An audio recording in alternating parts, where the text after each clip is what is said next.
بتتكلم على بيراميدز. انا بتكلم على بيراميدز بقاله كام سنه في الدوري؟ 5 سنين. بتاع 5 سنين. انت بتتكلم عن الزمالك ده من مؤسسين الكوره اساسا في افريقيا، عشان انت تقول لي الاهلي طول عمره يكسب الزمالك. طب ما الزمالك بيكسب الاهلي، ايه المشكله يعني؟ انما لما اقول الزمالك بيكسب بيراميدز ده طبيعي جدا. ما هو في فرق في التواريخ وفرق في الكواليتي بتاع اللعيبه. في فرق في التواريخ بالنسبه للنادي الاهلي والنادي الزمالك؟ لا مفيش فرق. لا طبعا. ازاي بقى؟ عمرها ما يبقى في فرق بين الزمالك مين اللي قال كده؟ لا طبعا. طب ده اللي انتوا بتقولوه بتصدروه للناس يا حبيبي. ما ده اللي انتوا عاوزين تصدروه للناس. احنا ما بنصدرش زي حاجه ما انتوا غلط. زعلانين قوي قوي ومؤثر فيكم قوي ان نادي الزمالك كتب اعظم نادي في مصر ولا في اكبر قلعه. اكبر ايه بناء على زعلانين ليه يعني؟ لا معلش. بس على فكره يا عم احنا اعظم نادي في العالم.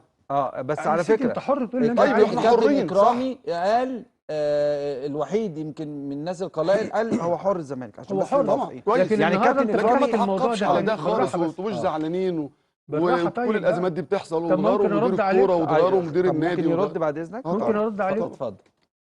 هو النهارده لما يتقال ان الزمالك اكبر قلعه رياضيه في مصر بناء على ايه؟ مزاجنا. هل مساحيا؟ مزاجنا. هل احنا شايفين كده النادي بالنسبه لنا اعظم نادي في العالم. حلو. ما انا بتكلم معاك بالراحه خلاص. بعدد البطولات، بعدد الالعاب الجماعيه اللي موجوده، بعدد البطولات القاريه سواء افريقيه او عالميه.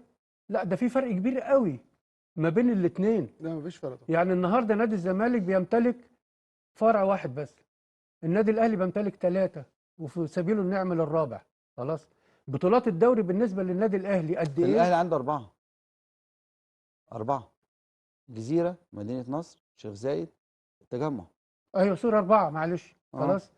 بالنسبه للبطولات بتاعت الدوري لا في فرق كبير قوي. ايه علاقه طب ما كنت في مليون سوبر ماركت فاتحين 500 فرع في مصر. يعني انت هتقارن النادي الاهلي بسوبر ماركت؟ ما كل واحد فاتح مع لا عيب انك تقول على النادي الاهلي كده. لا عيب انك تقول على النادي الاهلي كده. ايه علاقه الفروع؟ معلش. لا معلش. ايه علاقه الفروع يعني؟ ما هو النهارده لما تقول ان نادي الزمالك اكبر قلعه رياضيه، يعني ايه علاقه الفروع؟ لا تقول لي اكبر قلعه رياضيه بناء على ايه؟ احنا عايزين كده.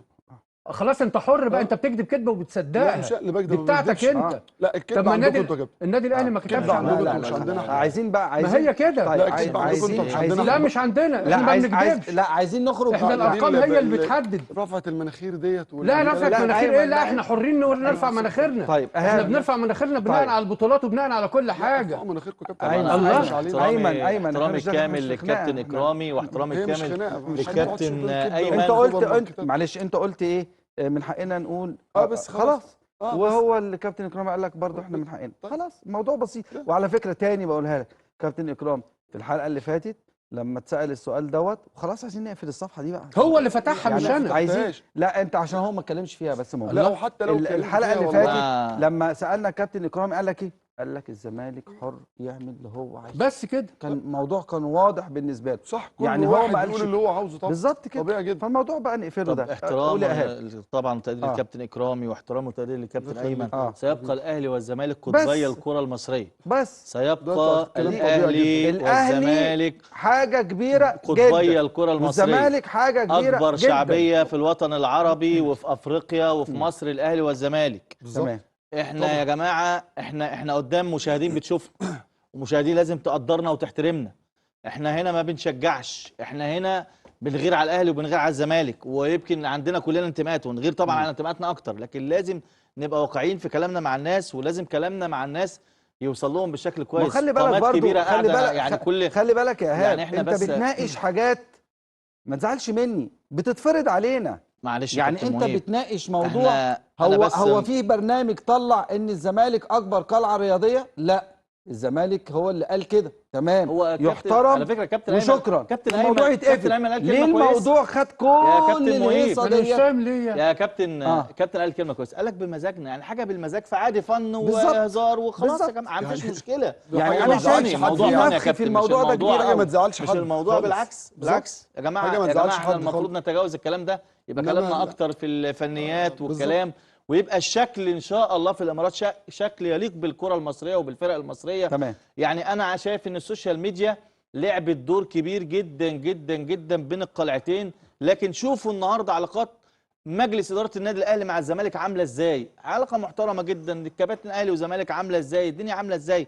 انا اتمنى ان كلنا نبقى احنا خامدين لهذه الابواق اللي بتطلع تقول هنا وهنا، واعتقد احنا في المنبر ده دايما بنتكلم بالشكل ده، واعتقد ان برضو حتى لو في سوء تفاهم او كلمه يعني لا يعني لا كابتن هو كابتن قالوا إكرامي من بمزاجنا حقه خلاص. لا كابتن بمزاجنا. إكرامي من حقه يوضح وجهة نظره، وافتكر ان الكابتن ايمن بيتكلم بشكل، والكابتن ايمن مش هقول قال الراجل بيقولها بشكل كويس، بيقوله طيب. بمزاجنا بهزار، بس قول الكابتن لي بقى، إكرامي قول لي مين الافضل يقابل مين؟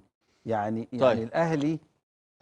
ورجعنا لكم طبعا بعد ما سمعتوا المشكلة والخناقة الكبيرة اللي بين إكرامي وبين أيمن عبد العزيز. طبعا إكرامي ظبط أيمن عبد العزيز طبعا عشان غلط في النادي الأهلي وشبه النادي الأهلي طبعا بفرع من فروع السوبر ماركت، لكن إكرامي طبعا اداله على دماغه، قال له ده النادي الأهلي أكبر نادي في أفريقيا وإحنا ببطولاتنا. وأيمن عبد العزيز طبعا دخل في المشادة مع الكابتن إكرامي وقال له بلاش طبعا حضر النفخة الكدابة بتاعتكوا ديت ومناخيركم بتبقوا رافعين على طول لفوق. لكن كابتن إكرامي طبعا ظبطه تظبيط حلو قوي زي ما حضراتكم سمعتم.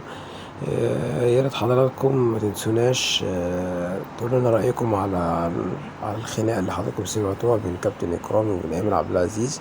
وما تنسوناش بالاشتراك في القناة واللايك عشان يصلكم كل جديد. قناتكم قناة الرمح الأحمر، والسلام عليكم ورحمة الله وبركاته.